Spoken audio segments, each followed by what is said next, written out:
Greetings, brothers and sisters. There's a really kind of interesting clip that somebody sent me from, like Jada Smith is filming Will Smith. I'll show you the clip in a moment. And he gets bummed out because, he wants to control his image. Um, it's a sort of just a microcosm of the dysfunction of each one of them and their narcissistic need to be fed. And so I want to show you the clip in a moment, but I want to do like an introduction to it. And so my wife and I watched this Netflix special, Bad Vegan. A number of my viewers had said, there's the first episode of this. It's like a 4-part documentary about some woman who ran a high-class vegan restaurant in New York and her getting conned by, spoiler alert, but it starts off that way. It was a story that was covered by New York Post and a few years ago. But there are a lot of these shows now, either they're documentaries or shows. We were also watching the one on Uber, which I thought was complete, but it wasn't. But there's a lot of these, TV shows and documentaries about people just falling into the abyss, right? People who scammed or they, whatever it might be, or getting screwed over by the system. It's just saturated with the downfall of humanity. Like there's a lot of shows and documentaries that are about that human failure. But anyways, there's this beginning of the first episode. There's references to Alec Baldwin, who dated this woman for a while. That's why people were recommending it to me. And I'm not really going to cover that because it's not all that important. But he met Hilaria at the restaurant. So he dated this woman, but then who was much younger than him, and then went with Hilaria, who was younger than this woman. The woman references this. And she begins a relationship with this guy who's having positive exchanges with Alec Baldwin on like Instagram, right? So she thinks that Alec Baldwin and this guy are friends, and he, makes up this, this fantastical story. I don't even know if that's a word, but it should be. So I guess it is now. But he makes up this fantastical story about, he's on a higher plane of existence and he's going to, make her and her dog live forever. I mean, all this stuff. And she gets sucked into this and gives the guy, a fortune and ends up going to jail. I mean, this is, a whole like one of these stories, right? And she had this #1 vegan restaurant in New York where all these celebrities went to. She was like an innovator and somebody who was creative, but she just fell for one lie after another to somebody that she knew all along she really didn't have feelings for, right? I mean, and she had her own greed. Like she wanted, she thought he was rich and he was going to help her out, right? So there was that element. I mean, I don't want to get into a whole thing. Like she becomes really annoying. Like, my wife and I were like, oh, wow, she sucks. Like she's just as bad as he is, right? This guy, because of her, poor decision making and just, self-sabotage. But going along with this Will Smith thing, and I got a compilation I made yesterday. I think I'll release that I don't know how it's going to go, but that's already up on YouTube. Like all the stuff I know about Will Smith, or most of it from former videos that I've, sort of put together into some sort of compilation, long, like an hour long. But, talking about this idea of fake gurus and relationships where one person is parasitic, right? One person is sucking the energy out of the other person. In Christianity, they call it being unequally yoked, right? And one person is maybe a Christian or, a religious person or even a spiritual person, which is much better. And they have direct contact or they have contact with God. And the other person's just sucking them dry of energy and resources. And you see this quite often, right? That, there's people out there, the majority of people are bankrupt. You come into life with whatever amount of love energy that you have. And everybody has some, right? So that's why when people see babies and they hold babies, and the baby's sort of pure, and it hasn't been contaminated by our society and human life yet, and all these things. Even as a toddler, and they have energy, they have life energy and enthusiasm, right? They might cry a lot, they might be, I mean, they might suck, right? Like it could be a kid that's like loud, but at least they have energy and life force, and you don't see like depressed babies, right? Like they're just learning about life, and like it's like a puppy, right? Any sort of a newborn, and then all along their life, it's at some point things are going to break them, right? Things are going to suck the energy out of them, and they're going to become ghoulish, and all these things that our modern day system is, and it does to you, right? Eating crappy foods, eating low vibrational foods, consuming low vibrational content, and TV and the internet, all these things drain your energy, right? And then there are relationships, parents who are, depleted themselves using their kids as batteries, and, people sucking energy out. This is why I talk about ghouls all the time, right? This idea of, like not the ghouls you see in horror movies, but the ghouls that suck the life out of you, energy. You can talk to somebody, that's so life sucking, and you walk away drained, like immediately. You're like, oh my God, the person just drained me of all my positive energy, right? And then when you're in physical or sexual relationships with people like that, it's, even worse, right? And then you're depleted yourself, and you make bad decisions because you're desperate, right? And so there's not a lot of energy givers out there, and systems that give energy. That's why I talk about the heartfulness system, because it literally gives energy to people. What they do with it, right? You could be like a bad person after you take energy from the heartfulness system. That's why there's the cleaning aspect. And Babaji, the second master of the system, his idea was that if you dose people with enough of this love energy, at some point they were going to get it. At some point they were going to become good people. Like they would just, start feeding on the love energy, and, stop being like whatever they were, like narcissistic. And, if you just gave them enough love, right? And, I mean, what else can you do? Like there's so many people that suck so bad. And then he said, the cleaning process, it's cleaning away there's some scars. And, people would come to him, and he'd dose them with love energy, and he'd clean away all their grossness. And they'd come back, and they were worse off, and he'd clean them, and he'd dose them again, right? And he just didn't get bummed out about it, because it just, he knew that what the conditions were. I mean, he was shocked often at how bad things were on planet Earth. Like he couldn't even imagine what people were, like in things like this. I mean, he didn't, look at it that way. He looked at what was best at them. He looked at their potential and their soul, and he came up with this system to clean people and dose them with love energy, with the hopes at some point they would, rearrange their psychological makeup and their egotistical personalities, and start, being contributors instead of just takers all the time. And then they would have this love energy and distribute it through other people. Not the trainers and preceptors of the system. That's something else, but just regular practitioners that you would meditate and receive this love energy, and then it would flow through you to other people. Like you want to give it to other people, right? And so that's happened, for lots of people, and some people just, they get suckier because that's what they choose to do. And that's, there's nothing the system can do about that, right? But in terms of what it offers people, is it offers the lonely, the bankrupt people, people who have exhausted all their love energy's been sucked out of them.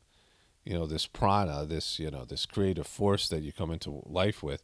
I mean, you walk around, you can see people who have all had all that, sucked away from them. People are just depleted. They don't have any, love energy, and they are looking for some way to fill this void, whatever is empty inside of them, right? And a lot of people want fame. Like that's, money, certainly.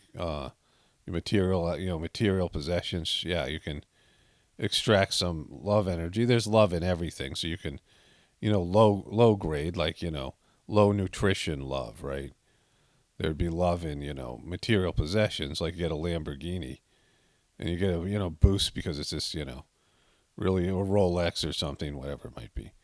And there's love in it because everything is comes from God. Everything at its foundation is built with love energy, but it's low nutrition, right? You're not gonna it's not gonna fill your heart like what you get when you get a sitting in the heartfulness system. That's why I'm talking about this being a solution, because people need to have spiritual nutrition before they do anything. They're just depleted on a spiritual level, so they just need their love banks filled. And that's what the heartfulness system is, trying to rectify what's happened to humanity, being, sucked dry of their love energy. And so that's why most relationships fail, because both people are depleted of their love energy, or one person has it and the other person doesn't, and then, they're unequally yoked, as I was saying. And then the other person who doesn't have, love energy sucks the life out of the first person, right? So, this is couples, but also business partners, whatever it might be. You see it across the board. And eventually, you're going to waste your love energy is going to be, it's just what happens in our system. It's going to be drained from you. And so this is the difference between like a cult and a spiritual organization, right? Because there's a significance, and I'm going to talk about this, how it relates to celebrity type of personalities, because they form some sort of, it's not a Jim Jones type of a cult, but it's still a cult, right? And a cult can be like two people, right? It can be, a relationship of two, people who are deluded, or whatever it might be. One person who's the cult leader and the other one is the follower. You have this in, that's a good example we see in this. I'm not recommending it. It kind of, just drained me, the Bad Vegan documentary. I don't know if these Netflix documentaries are well made, but they don't leave you feeling good, right? Like whatever. There's a lot more documentaries out there, and very seldom is it uplifting in some way. But you can have a cult of two, right? So, the difference here is a cult leader is somebody sucks energy off of their followers to support their desires, right? So the cult leader has desires. They have a desire for fame. They have a desire to be, whatever it is, propped up by other people, adored by other people, or financially, whatever it might be, right? And so they take your resources to support their desires, right? Whatever your resources are, whatever they can get off of you to build whatever they are, right? To, support their desires. And this is also how religions work. They sell you something that you're going to get for serving them, right?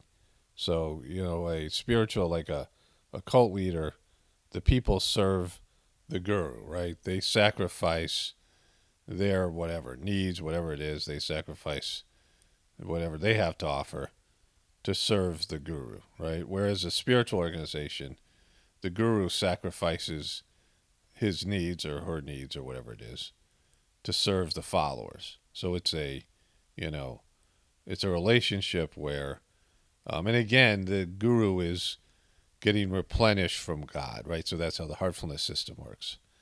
That the guru has this, the master of the system in the heartfulness system has this transmission and cleaning, and these are services, and, his life energy goes into cleaning people's hearts and transmitting to them, right? That's the only real role the guru has in the heartfulness system.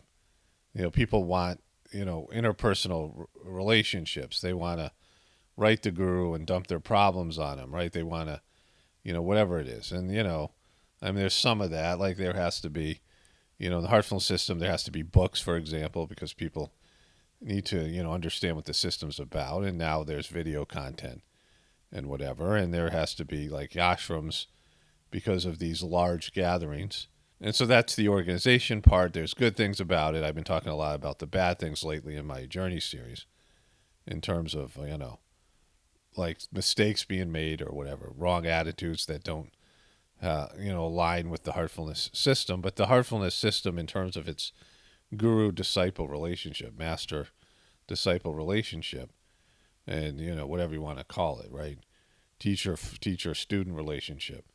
It's just about this transmission and cleaning. And these are services the the guru burns his life's energy, the master of the system burns his life energy providing these services, right?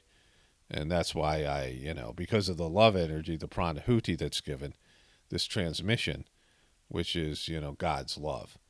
And so it's a unique system in this way.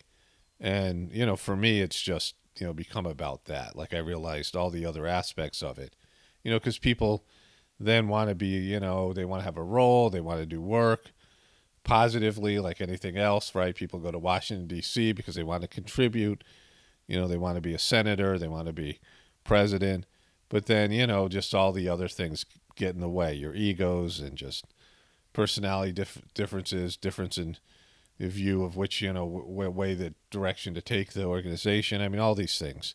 The organizational stuff to me is always difficult because, I don't really care about it. And when I am forced to care about it, like I always end up feeling, it's a draining experience for me, right? But anyways, the heartfulness system and the masters of the system are the epitome of, somebody that gives, connects to God and through their service to God and, they've benefited from the same service. So they're paying it forward what's been done for them, right? And whatever, disagreements I have with the masters of the system, they all are, represent that. And so when you do the heartfulness meditation, and again, this is just, an example of what, the opposite of a cult, right? That you should be, experience benefit from the transmission and cleaning, pretty right off the bat, right? Like at least within the first 3 months, there should be some sort of difference that you can tell. And the people in your life should be able to see the difference. They should be able to see, like it's harder to see, in yourself, but they should see like almost like a glow, like, some sort of loving benefit. And I'm saying this across the board, if you're in a real love relationship, and it might start off this way and then turn south, later, but there should be, just a sense of joy and, positive energy. You feel better than you did before, right? And, that's how you should feel in a marriage, in a spiritual situation, religious, whatever it is. If you don't feel, and I'm not saying like there isn't going to be down times and you go, like it's not when you're going through a crisis or whatever it is, but just your mundane, day-to-day life, you can start feeling whether something's sucking you dry and you're just being depleted. And then once you get like, it's like kryptonite, right, for Superman, like you get weak and then you can't pull yourself out of it, right? Like people that's a good example in this, bad vegan thing, is you get sucked into this and you could see this woman, everyone knew that she was worse than she was before. She was miserable and she was, getting promised something because that's how religions and cults work. They suck you dry now with the promise of something better in the future. They hold something up and, they feed into your desires and your vision of yourself. And they say they're going to deliver to you something, help you achieve something or help you attain something that you want, right? And then they build a community of people who are like you and they all fall into this, delusionary vision of something that's going to be there for them, and it never materializes because the guru is just sucking all the energy out, just burning the energy because they're like, they're really depleted. They're negative in some way, right? They can never give anything back, right? And they might have like some sort of charismatic personality and they are able to develop a community and they get you to buy into their delusionary vision of the world. I mean, you see this, in the truth community, even you see this within, like the cult of personality that exists in like, personalities on social media, like YouTube people and, people like that develop this following. They're always got a name for their followers, right? There's always, this way that the followers feel like different, like they're a part of some kind of, club, right? All these celebrities, they have like, for example, Lady Gaga calls her followers the monsters, right? And Justin Bieber, it's the believers, right? In some way that they're all like, they have, it's us against the world, and, even on a celebrity level, and they all have their, way of creating this sort of cult of personality and all of it. And it's the leader just sucking energy and using it to, using this, whatever tools at their disposal to suck energy and resources from the followers. And this is, very common. Any sort of a group, more often than not, that's the case. There's going to be some way of, bringing everybody in. And like this woman in the, in the Bad Vegan, she'd already given this guy a shit ton of money. Like, she gave like a lot of money. And she's, she was like trying to reconcile, saying, oh my God, I'm going to cut my losses. But if, or believe that he was somehow going to pay it all back because of his, his, this world that he created, this illusion that he created, right? And so that she was like, well, I've already spent so money already. I can't just cut that and run. So I have to, I just have to keep on giving and hope that what he's saying is true, right? Because people get so invested in an organization and a system or a person, and they think the person's invested in them, and at some point they're going to deliver. This is how religions work, right? The fear of hell and the temptation of heaven, right?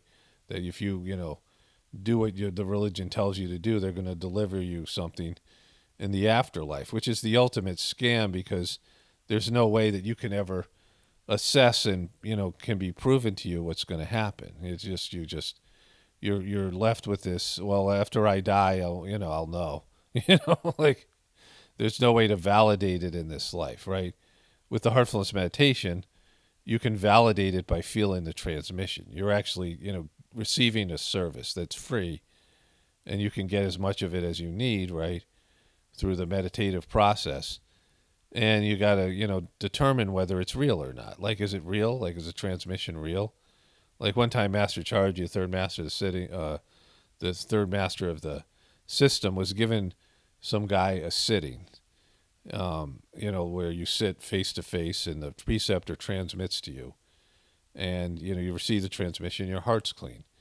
And the guy asked him afterwards, are you pretending to transmit? And Master Charji said, I don't know, are you pretending to meditate? And so it's whether it's real or not, like when I talk about it here. And for some people, it's not. For some people, they can't feel it. So it's not real. Why would you do it? Like, why would you continue to do it? And, if you can't feel it, because, it's not, sometimes I don't feel it. Like, it's not always something that you feel, but are there benefits? How do you feel before or after?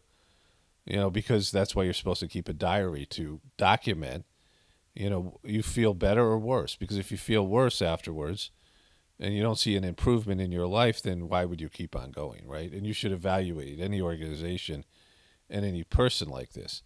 And so what you have with these Hollywood celebrities, they have charisma and they have a way of sucking people in. People buy into their story. People want to, associate with them in some way. They have something that is a lure for people. And you have this with, like, say, beautiful women who have bad hearts, and they spend all their time on exercising and, making themselves as beautiful as possible, but they can't deliver, right? They can't end up, being a good wife, right? They have, a good package, right? They have a good wrapping, right? They have a outer layer of something that's shiny that, attracts men to them. And men can be the same way, something that is, a person that's, appealing to your, aversion, your inner reality of what you think an attractive person is, right? And so someone's able to attract people to them, but they don't have any love to give. They can't keep people. Another, example, Master Charji giving a talk saying, you have a medium-looking woman who's, just average-looking woman, but she has a great heart, and she can just pick any man off the shelf and just, make him her husband, because she's delivering something. The guy's just always going to come back because, she's got a great heart and she's a good person, right?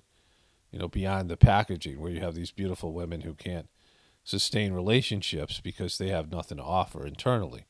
They're just life suckers, right? They can lure men to their doom, but they can't deliver the love and the positivity and the nurturing and whatever, the man needs from the woman. Same thing with men, right? Men who are able to lure women in. Maybe they're successful. Maybe they're, whatever they're able to, lure these women in, but they don't have the love and they're so narcissistic, they don't have anything to give to them, right? They always just empty inside. And after they've drained the energy out of the person ends up, they can't sustain that. It's not a sustainable relationship whenever, you have one side of the relationship or both sides of the relationship of two ghouls trying to suck energy off of the other person. And people who want to be famous, people who go to Hollywood and want to be stars. They want to, they see this as potential. They see people do this. They see people go from some part of the country and they develop some skills. They sing, or they're a stand-up comic, or they're, an actor or an actress, or they're, whatever, a musician or something, a dancer, right? And they just really want to take this. They work real hard and they want to take this and market it and become somebody who other people look up to and to some extent worship, right? Because there's a cult of personality. There's like a guru, like, looking at these people as stars, right? Looking at them as like saints, something that's above the mob, right? Somebody standing up and above the, better than, and, people look up to and get inspiration from, and, to some extent worship, the celebrity worship. And there's a need there. Like one of my Madonna videos, I went back and I remembered seeing Madonna on like Oprah Winfrey, and I didn't watch Oprah Winfrey, so I don't I don't even know I had this memories from years ago. Like it was, years and years ago. And when I found out the year, I was like, how did I even see this? Because I didn't even have a TV. How did I see this where Madonna said to Oprah Winfrey that, there was a time, the material girl and that, whole thing, that she really needed to receive or be fed or whatever. Like she really needed just materiality, and she just needed as much of it as possible. Like just glomming and taking, all the attention from her fans, all the material benefits, all the, stuff, all the, all the exposure, all the TV, personality, People Magazine, Entertainment Tonight talking about her, just all of it. She needed to glom. Like I really needed all that energy, like it's just, some ghoulish thing. And, obviously now, Madam Expiration Date, she still needs it, right? She needs to feed off of her fans and, all this, attention she gets. And, I've talked about this so much with celebrities. And people who have that personality, they're never going to be able to give back, right? They're not real stars because they don't have anything to give to you, right? They can only take. They can only feed off of you. And so whatever, thing they got, whatever scam they got going, whatever they're going to do, they're just going to be takers, right? They're just going to, they have this cult of personality, and they're just going to, take as much service and energy off of their followers and not give anything back because they don't have anything to give. Like they might have, you can be a spiritual person and have information or be smart or insightful, and you're going to have gifts, like people have gifts, but are you going to use those gifts in a way to benefit other people, or are you just going to use it to sell other people about how special you are and feed off of them, right? Create some sort of, a group of people that you are receiving energy from, like some way you can like leech into them. I mean, there's ways that people have on an etheric level of connecting to other people, leeching into them and just sucking energy. It's like like some sort of, like these tentacles, spiritual tentacles that come off a person, and they're just draining you of your energy. And then, they have ways of, then they have more energy than you, even though like, starting off you had more energy than them, and they just, dominate you in the relationship because you're too weak to fight back and be able to, see clearly because they got their hooks into you. And while you're in it, you really can't see it. You need a break from it to see it, right? Like as soon as my ex left my family and I in India, it was almost immediate for me. And then there was another thing that, there's a cord cutting thing that she did because she was, thinking that I was draining her. And when she cut the cord, it was like, one of the best days of my life. And she didn't tell me ahead of time. I just knew, like, there's this cord cutting thing that people can do. It's something you can look up on the internet. So there's an etheric cord that's connected people, and they have a way of, of just on a metaphorical level, you do some sort of, physical cutting of the thing, but it's just, you're using your will force to disconnect yourself from the other person. But after my ex left, I noticed, and I was under so much stress. It was such a difficult time. But even with that, like, it was just so much better. They have this thing where you have Stockholm syndrome, where you can get sucked into. I mean, Patty Hearst was an example they used in the show, but there's also there's the Stanford experiment. It's something well known. It only takes about a week for you to lose your sense of yourself and get sucked into whatever it is, right? It can be really bad or just, a little bit bad, but it's always, bad when you're sucked into some negative vortex. But it's like when you go to a new job, it only takes you a little while to get sucked into the dysfunction at the job. A restaurant's a good example of this, like, if you're a waiter or something. It only takes a week before there's lingo, there's terms, right? I mean, if you ever hear Tom Cruise talk about, like he's talking to people who would understand the Scientology lingo, right? And there's all these terms that he had, all these, I can't remember them all, but it's a whole thing. And you get, sucked into the lingo of it and the whole whatever it is, right?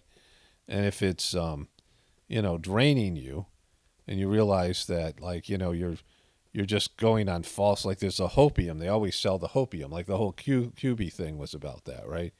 Selling something, this is just around the corner. They're going to release all these, these sealed affidavits or whatever it is, just around the corner. It's coming, the storm is coming because Trump said the storm is coming. Remember when there's the cult of Trump. He promised this storm. Remember all the promises Trump made, and you go just a little bit further, and you can see it in this bad vegan. You just go a little bit further, and we're there. Just give me a little bit more money. Just give me a little bit more attention. Give me whatever it is, and we'll get there, right? And for me personally, like, I'm not a teacher or a guru. Like, I don't see myself as that, right? Because I don't have, something of my own to give. Like whatever I've gotten was through, I may have my own talents and my own abilities, but they were enhanced through the transmission and the cleaning and the services of the heartfulness system that made me into a better YouTube presenter here. And this energy that has to flow, it's an energy that can flow through any practitioner of the system. And so it's something that's, not mine, right? The things I have to offer here aren't my things. And even, gifts aren't your things. Your gifts are things God gave you to serve, the greater good, to serve God and your fellow brothers and sisters, but not look at it like you're serving them, because that's where you get resentful. That's where you get, you get a negative attitude, that you're just doing what God wants you to do.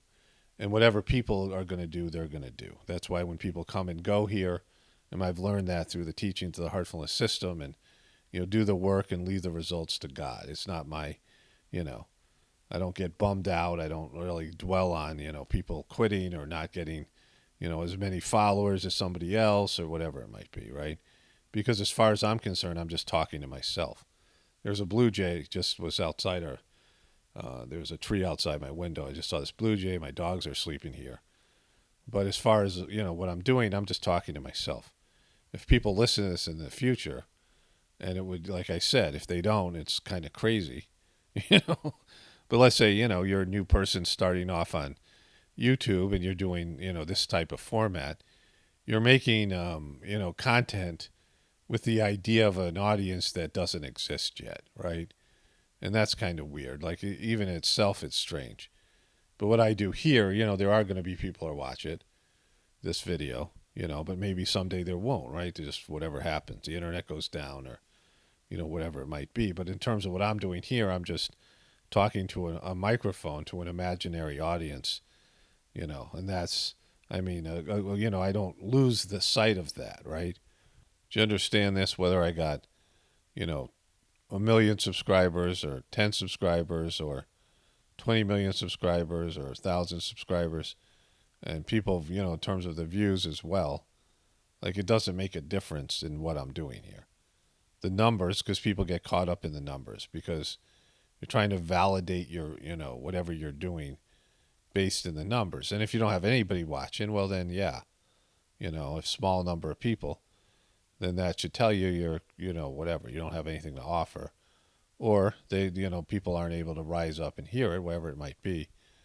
But that's the only way the numbers are, are valuable to you, because they're just imaginary. They're just, oh, I look at this video and it says, oh, 13,000 people watched it, but that's just, I don't know. Like, I'm not with people on their phones, or, at work, or at home, or wherever they watch these videos, and I don't know how long they watch it and what their reaction is to it, right? I mean, when people go see, a person do some sort of a show, a live show, whatever it might be, singing, or a comedy show or something, you're going to hear laughs and get applause and, whatever it might be. But, who knows what they're really feeling inside, right?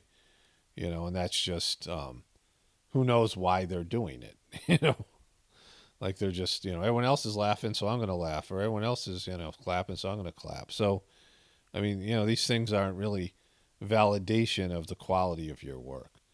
Like, it's nice to hear from people that, oh, my videos are helping them and change their perspective, those types of comments where people are transformed, or they start the heartfulness system, and it's transformative for them. I mean, those are all good things to hear, because, otherwise, like I said, I'm just talking to myself. And, everyone wants to, to feel like their work is valuable, and it, not valuable, but, effective, right? Something that has, a positive effect, right? It's good to know that, like when people say to you, oh, being around you sucks and you suck, right? Well, that makes you feel bad about what you're doing, and when you're getting that kind of feedback from people, and they could be lying, or they could be, misseeing it, or they could be actually experiencing you, being a person that negatively affected them. Because you have people come into your life, and some of them lift you up, some of them, help you, some of them, boost you in some way, right? This is what I'm talking about. And some people take from you, or some people, make you angry, or whatever it might be. And so, there's that element of it. There's people who come watch my videos and they have a negative reaction, and they have to tell you, because, they suck, right? Because otherwise you just click out of it. Like, this is something I don't like. I'm not going to, but people who, anybody who leaves a negative comment is looking for a relationship, right? Like, they're just saying, oh, you suck. By the way, I'm telling you this because I want to have an interaction with you. And if you write back and you start arguing, and the person comes back to your videos the next day and leaves another shitty comment, and then every day you have these relationships on the internet where somebody says something mean to you, you say something mean back, and you start thinking about that person like you're, maybe you're with your spouse, maybe you're with your, somebody with your dogs or whatever. You have an enjoyable, nice day outside, and you're thinking about that mean thing that person said, and how you're thinking about an argument to put them in their place, right? Oh, I'm going to say this thing, and they're going to see that I'm right and they're wrong. It never happens. Have you ever had that happen where you said something, and the person, oh, I see the light now, you're right. Especially when there's a hostile, they don't like you and you don't like them, and they're going to, rise above that and admit that you're right and they're wrong. When does that ever happen, right? Or you're going to say something mean to hurt them because they hurt you, and then you're in this negative vortex. Like, once you're saying negative things about people, you're looking for something from them. You're looking for them to respond negatively. That's why I say, when I make these videos about celebrities, I hope they don't watch them, right? Because I don't want them, like, thinking and dwelling about me, right?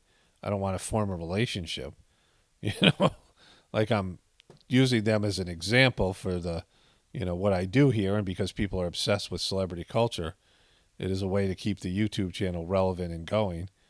But I don't want, I'm not doing it for their sake. I'm not looking for a relationship, right? I don't go to their Instagram and write mean comments to them, to hope that they think about me and my comment. I don't want them. I don't want them to even know I exist, right?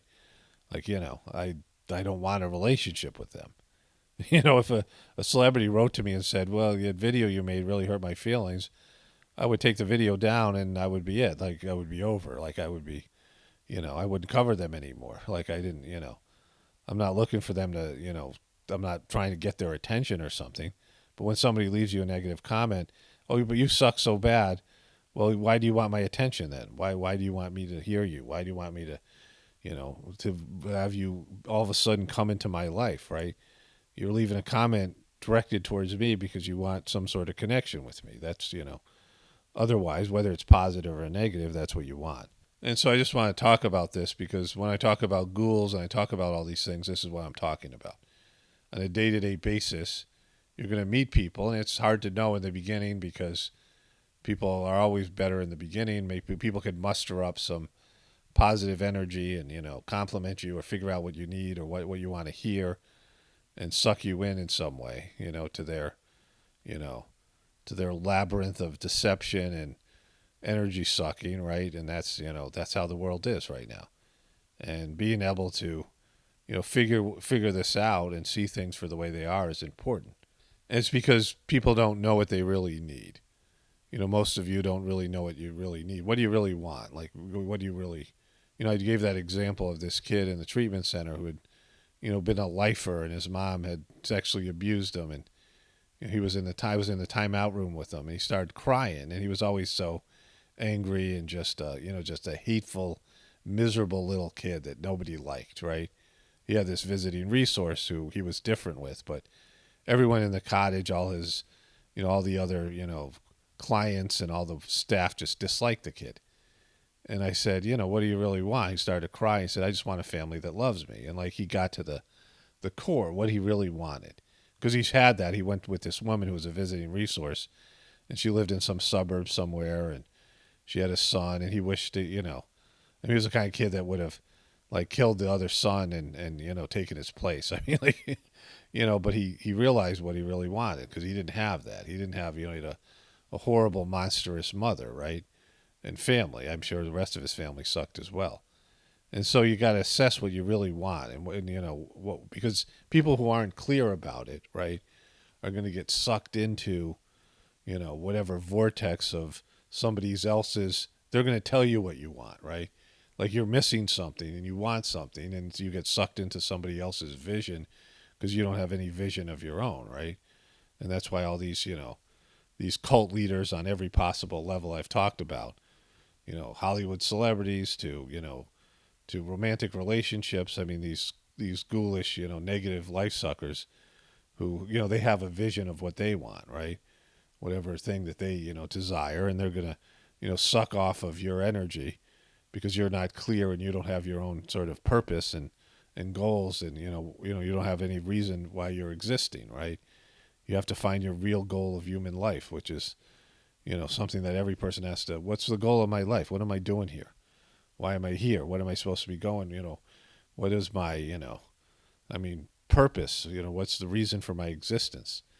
And then when you have that, it's it's different. Like people see that you have some, you have some vision of what your life is supposed to be like.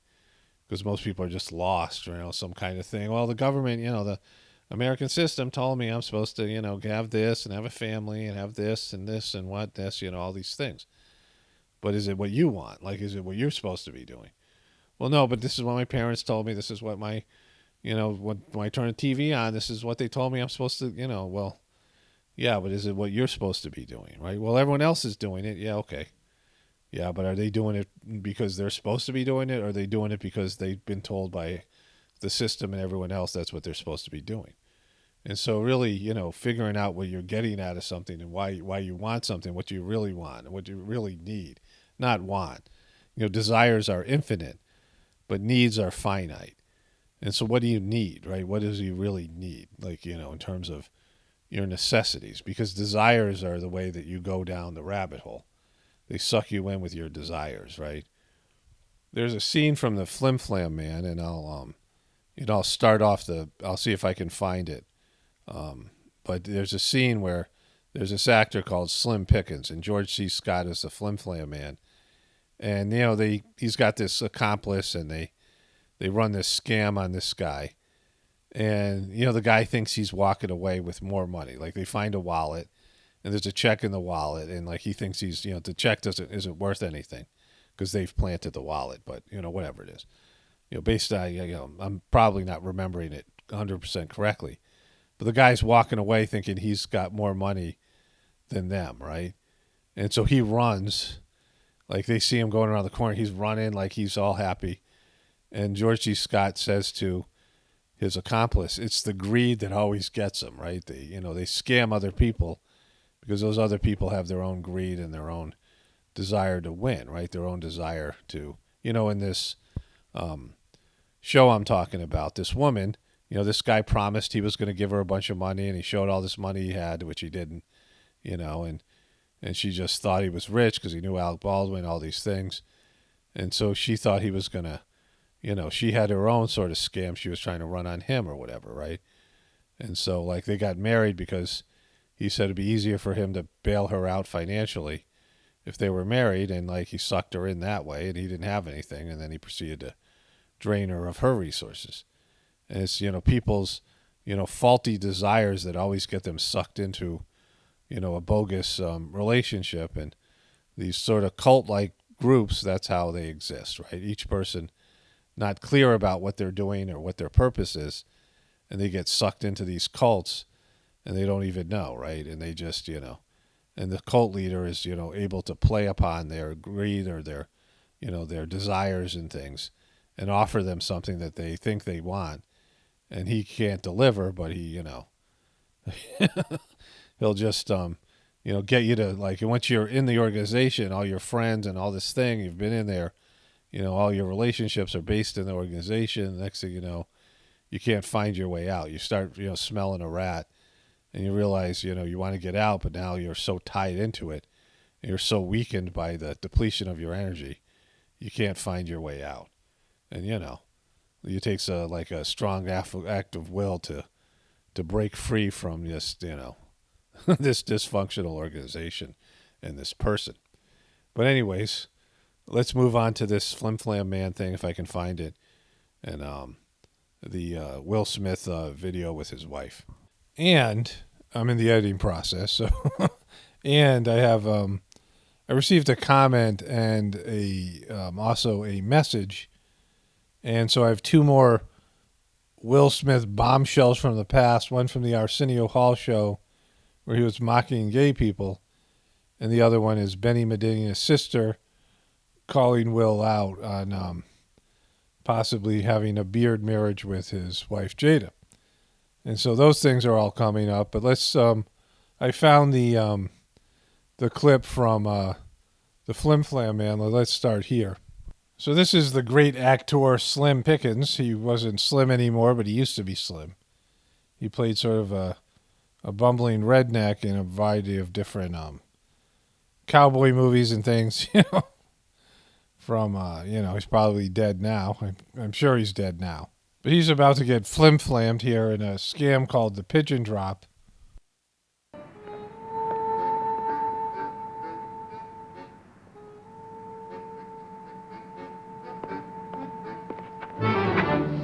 Hold on there. So that's George C. Scott, the Flim Flam Man's accomplice, right? And he was waiting for this guy to come try to grab the wallet. He grabbed it first. And so that's how the scam begins. Someplace a little less conspicuous before the owner comes back. Well, maybe you're talking some sense. So this is where greed is going to get this guy, right? Because if he wanted to find the owner of the wallet and return the wallet to him, then he wouldn't end up getting scammed like he's about to, right? His greed and his, criminal attitude is going to screw him. Here, you better hold that. If you wish. So now the guy who's the head scammer has control of the money and the, the prop that they're using to scam this guy out of his money. I think I ought to see a little something from you two if I'm going to risk going into that bank. What? You two put $500 in here. I'll go to the bank. That'll make, if I get the $1,000, $3,600. That'll be $1,200 for each of us. That's it. So it's their wallet, right? So they know what's in it. They have a bogus check in there, and no one wants to cash it because it's somebody else's check. So that's, bank fraud.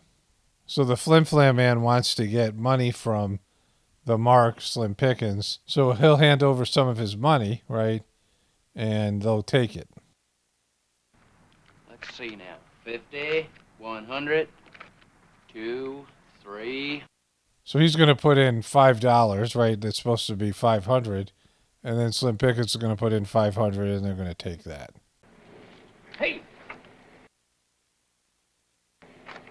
Who's that over? So they distracted him while he put the money in his coat, and now the wallet does not have any significant money in it, and they're going to give it to Slim Pickens to hold. Oh, don't recognize nobody. And the wallet's going to have $5 in Monopoly money in it. Now, who's going to hold the wallet? I will. So Slim Pickens thinks he's got a wallet full of money. He thinks he's going to make out, right? He thinks he has the kid's money and the money that was already in the wallet. But he doesn't, right? The wallet's basically empty. And so this kid's going to go out and pretend to look for the Flim Flam man who doesn't come back from the bank from cashing the fake check. And when he does, Slim Pickens is going to run off thinking he has all the money.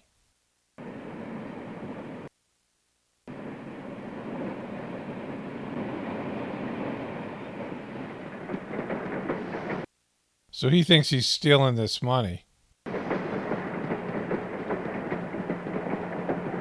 See, his greed and selfishness and criminal nature got the better of him. He's effectively robbing himself, running off with an empty wallet where they have $500 of his, and he's got $5 back and a wallet, right? And so his greed has caused him to, basically screw himself out of money because he thinks he was the one who was getting over on these two guys.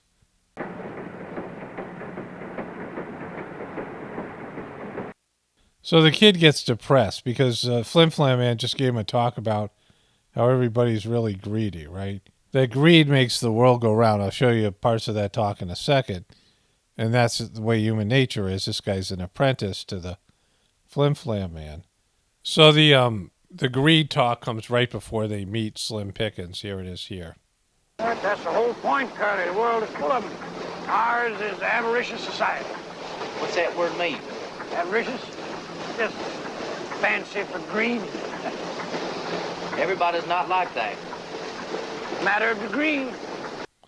So then he goes and talks about how he, was idealistic, but then he realized that the world was just run by greed, and so he decided to teach people a lesson through his, being a Flim Flam Man.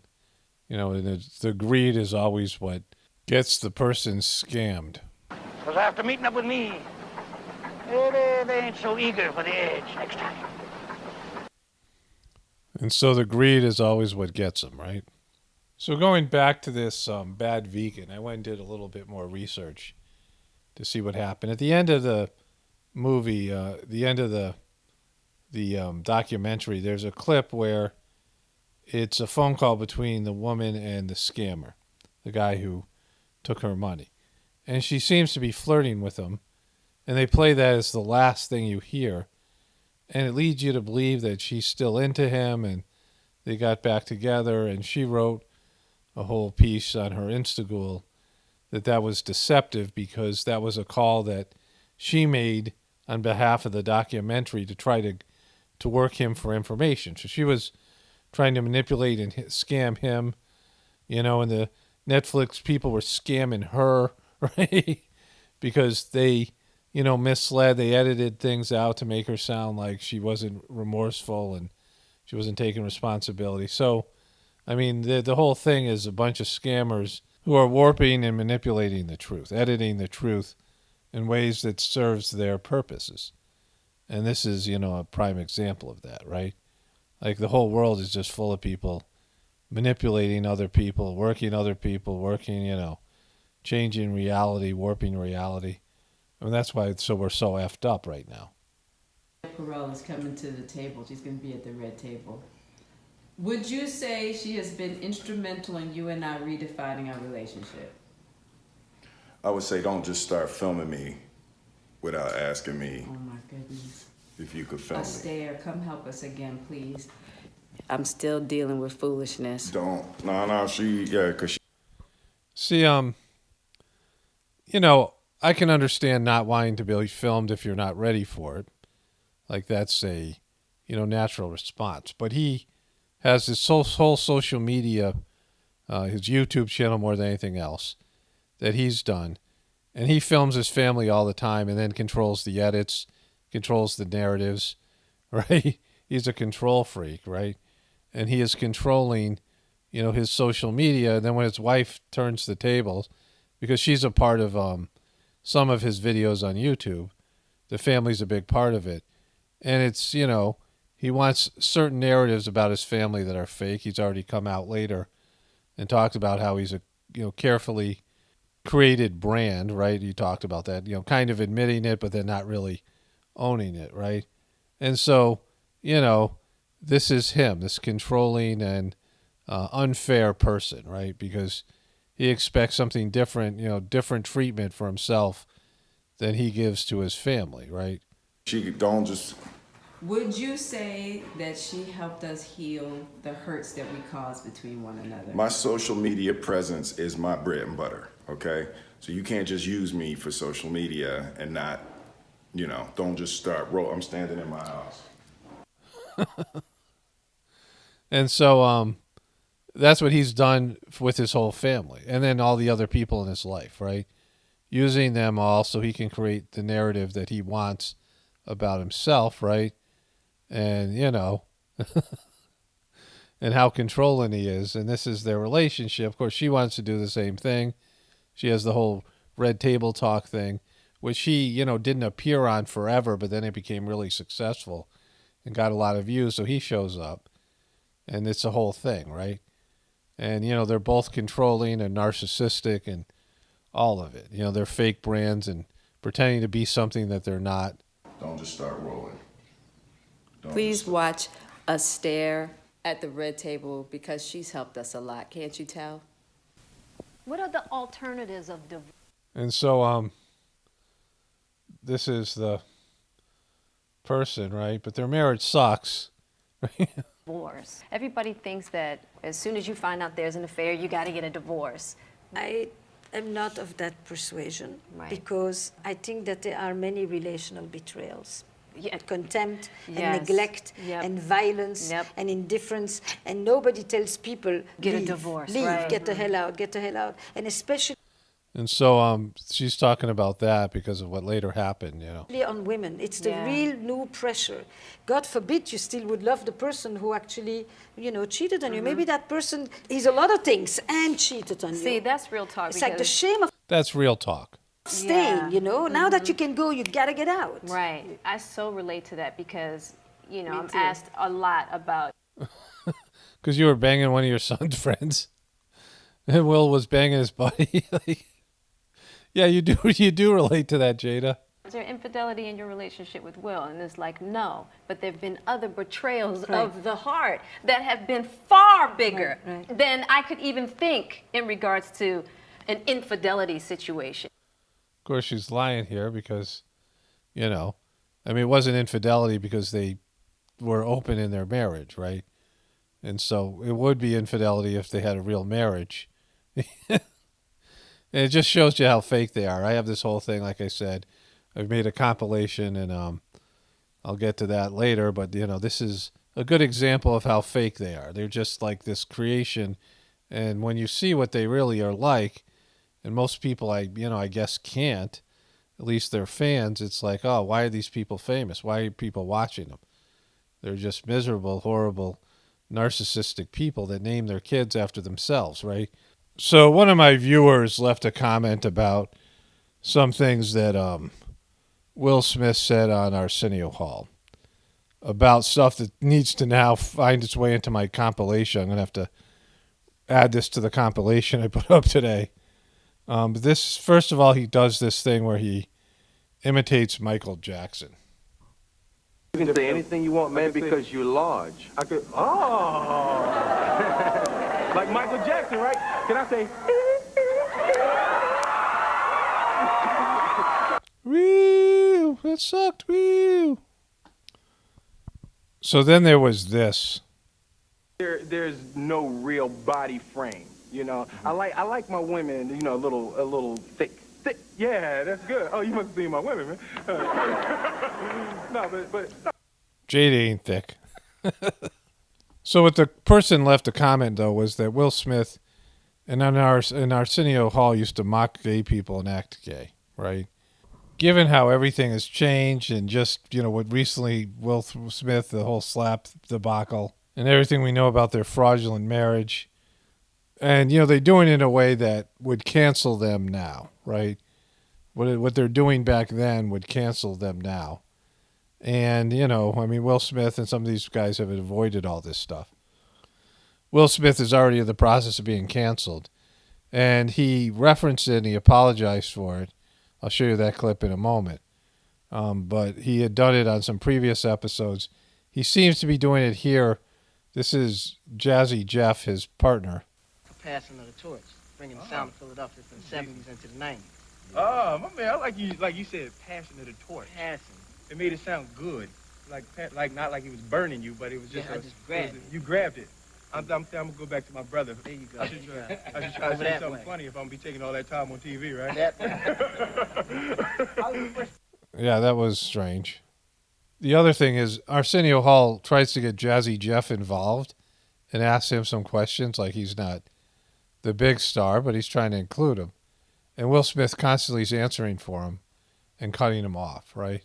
Like, like Will Smith's got to give her every minute of attention here. And so it's just, we know that from everything else we've seen it from Will Smith. He's always got to be the center of attention. That some people don't understand, like you and I were like playing characters. We always do that. Oh, yeah. That's another we got to address. Play B-boys, and then one time we was playing these two gay guys, just fooling around just here. Messing around, doing. And we were apologizing to each other for things that we had done to each other. Yeah, just playing. We were just playing, right? And they were just playing, right? I watched a number of these videos. Someone left a comment and said that this happened.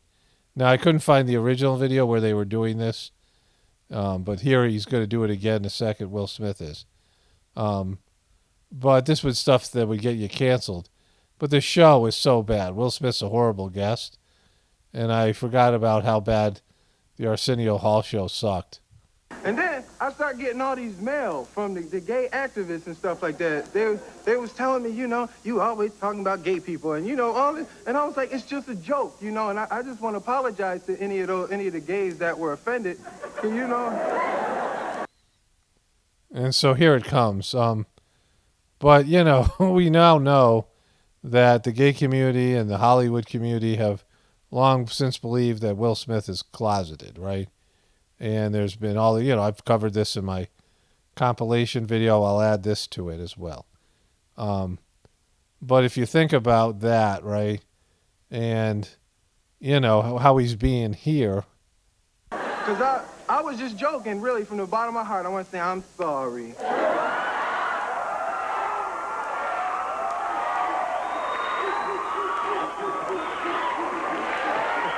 See, that would get you canceled today. Now, he's already, because of the Chris Rock thing, which I believe to be fake, but he's on the verge of being canceled already. And he's, kind of being canceled. And this thing, if you're going back into people's pasts and digging up old tweets and interviews, and right here, Will Smith is clearly doing something that he should be canceled for. And there's all this evidence supporting that he's covering up his own sexual orientation. So it's just, bizarre, right?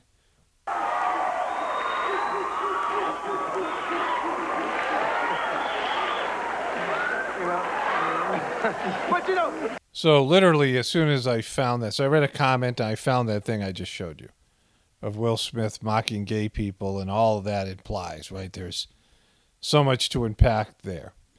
And right after I was done with that, I checked my Instagram. Someone sent me a message with a link to this video. So the woman's Benny Medina's sister, and she's dying from cancer, and this is her son.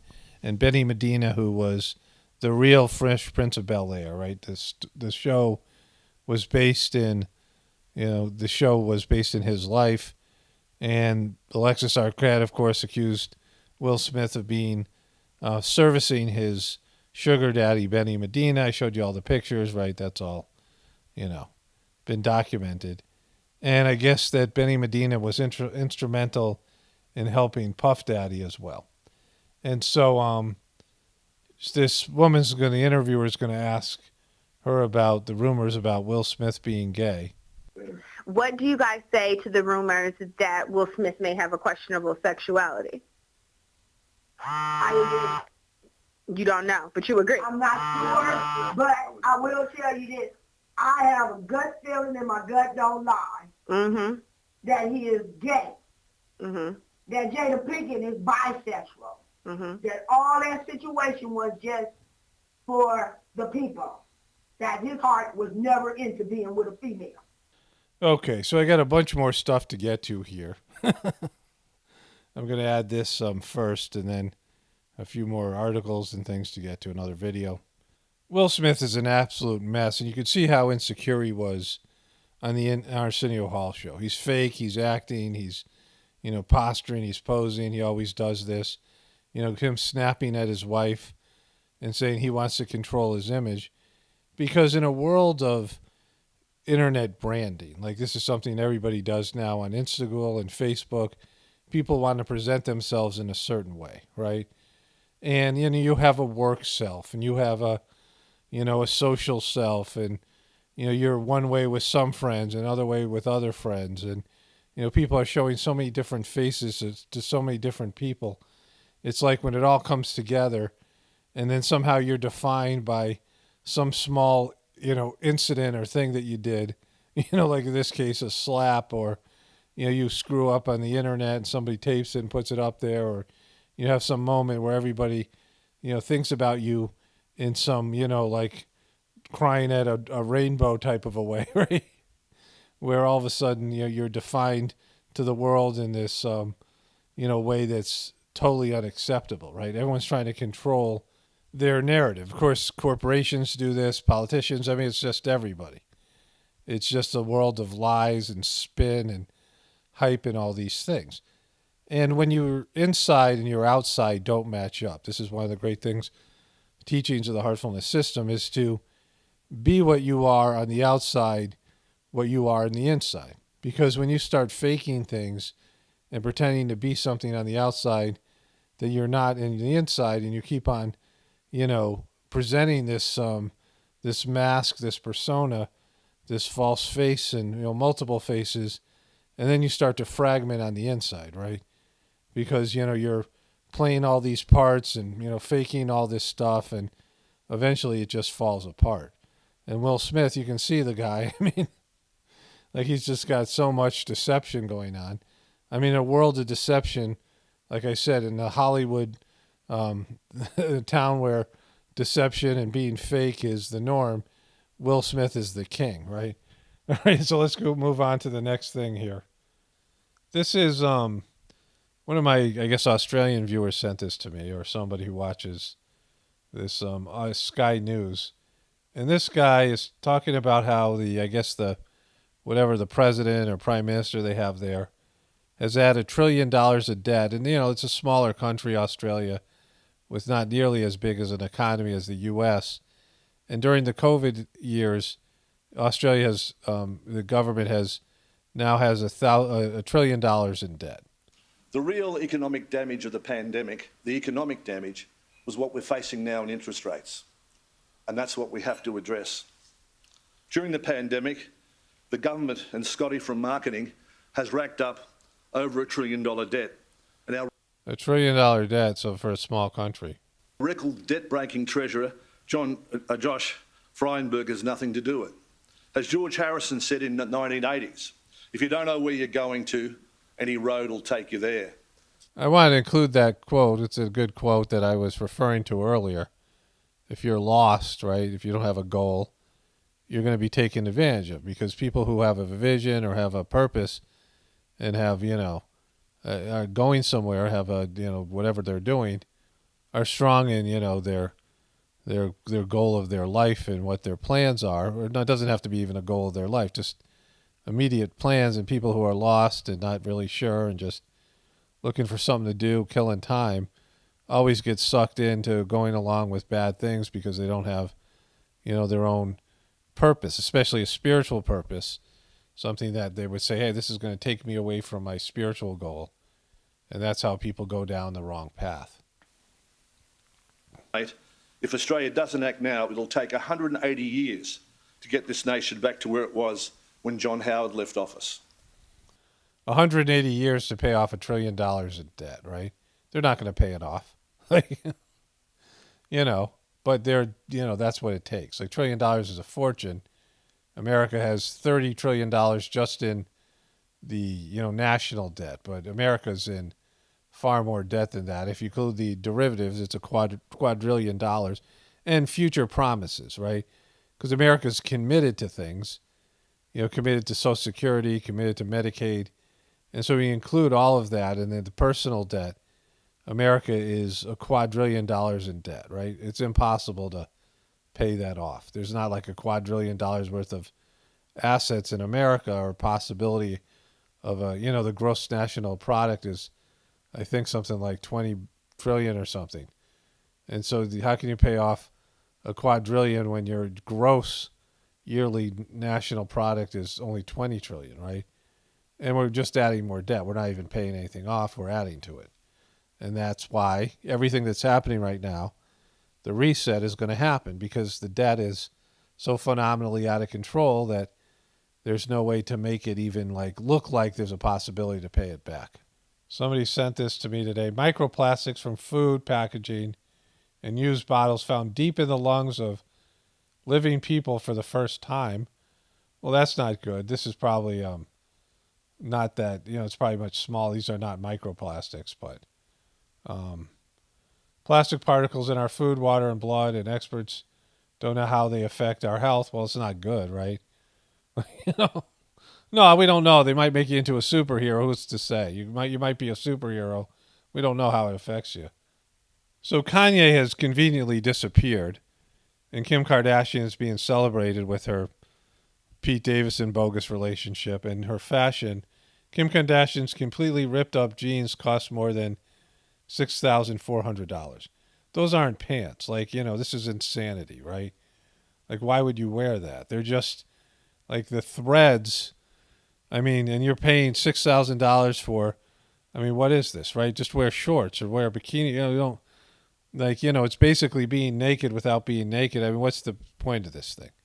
They offer no warmth or any kind of, they're just goofy looking. When they started selling ripped jeans as a fashion statement to these, models, these ultra wealthy people, these fashionistas, right? And these people are, in the elite class. And ripped jeans were always worn by people who were poor, right? Who couldn't throw away jeans, had to patch them or whatever it was, right? And so if you were wearing ripped jeans, you were poor. But now the ultra wealthy were saying, hey, let's start putting intentional rips in our jeans because we suck. And it's completely unfunctional. This is not functional at all, right? And so, in India, they do this thing where they fade certain patches of jeans, but they do it in a way that's so unnatural and so uniform, like on the thighs and the calves or the knees, and it's, it looks so weird, right? And all these skinny jeans, it's just, the jeans have gone out of control. And these rich people who would never rip jeans because they don't do any work, right? They don't do anything of significance. When I was a kid, you always were going to put holes in the knees of your jeans because you're running around falling on the ground, right, doing little kid stuff. And so they have these patches they put inside the jeans to make them last longer. You can see her pockets. And she doesn't even look like a real person, right? She looks like a wax doll that comes to life. You can see the pockets through the jeans. It's just so offensive. Whatever, I got pockets in my jeans and you can see the pockets. I don't have anything in the pockets, but you can see the pockets. Whatever. Look at my pockets. Don't have anything in the pockets. Those are my pockets. Just, you can see the pockets. You have pockets?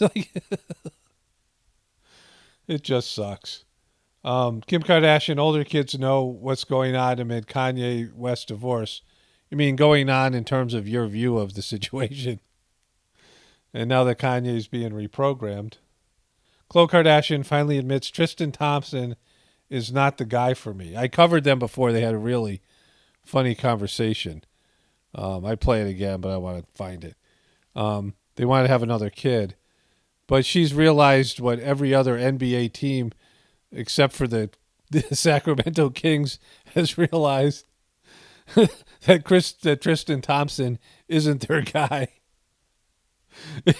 If they want to create a winning culture and be in the playoffs, and maybe win a championship, Tristan Thompson isn't their guy. Academy fast-tracks Will Smith's Oscar slap disciplinary review. I mean, other than taking his Oscar, what can they do? I mean, it's not like it's a real thing. Whoopi is on the board. Father knows worst. Joe Biden claims he knew nothing about Hunter's business. Here's 12 times that he did. Now, here's the article itself. And so I'm not going to get into these 12 times because, it's his job as a politician and a father to know what his crackhead son's business dealings are, right? There's teams of people, your handlers, that make sure your family members aren't going to do anything that makes you unelectable. And so for him to say that he and his team had no idea what Hunter Biden was up to. And Jojo Magoo is one of the most handled candidates in history. Like everything is controlled with him because he's got dementia. And so, during his vice presidency and Barack Obama, I mean, this is a scandal for him as well and the whole Democratic Party. And they knew Jojo's son was a crackhead. He had some sort of governmental position, some, something to do with the Red Cross or something that his father got him. Like something, one of those, charitable organizations he was a part of. He was on the board or something. And then he had all these dealings with foreign governments. And that's a red flag for all kinds of levels in the government, including the Republican Party that might use it against you, right? And so for Jojo Magoo to say, I don't know what he was doing. I don't know what his business dealing. I know he liked to smoke his crack and bang the strippers, but I don't know. Come on. Why would I know? I'm just a dad and, a vice president. Or, I mean, it's a national security issue when a high-ranking politician's kid is dealing with shady, foreign companies and things like this, right? And governments. And so him saying, I don't know, why would I know? Why should I know about that, right? That itself is a monster red flag. The other piece to this is when Jojo didn't run in 2015 because they did a hit piece on him, they all ganged up on him and said, no, we're picking Hillary, don't even bother. It looked like his career was over. He was senile and he just wasn't, he was getting older and he was always a joke, a liar, and, he was sort of the punchline for Barack Obama. And so it didn't look like his career was going to go anywhere. So they probably were trying to get as much for their family and themselves as they could, because once he retires, they can't play that card anymore. He's a former vice president, right? And so, they were making all these deals to get as much for the Biden clan as they could. Little did they know, unbeknownst to them, that they were going to tap him to be the president and oust Trump, right? And so, all those things are now coming back up. Like those scandals, I mean, it's a Hunter Biden nightmare, for the Democratic Party of the Bidens, but there is no real media and there's no rule of law here for most of these rich and famous people. And so, I mean, it's just not happening like it should, but it isn't. He should be they should talk about Hunter Biden on every late night TV show, the Kimmels and the Colberts and the Fallon should be talking about every one of these, regular comedians. Saturday Night Live should have Hunter Biden pieces. He's a crackhead son of a president, and he's close to being treasonous. It's walking the line of treason. And, before treason, there's lots of other crimes. I mean, treason, you have to work your way up to treason, but he's flirting with treason, right? And so every journalist, everybody should be going after this thing. It's a monster story, but they're all running away from it. That tells you all you need to know. All right, so this was a long-ass video. It took me all day because I was in and out of it. I was, made another video, and I got to go make dinner, and I'm just kind of wiped. So I'll just continue tomorrow. The bullshit ain't going anywhere. It'll be here tomorrow.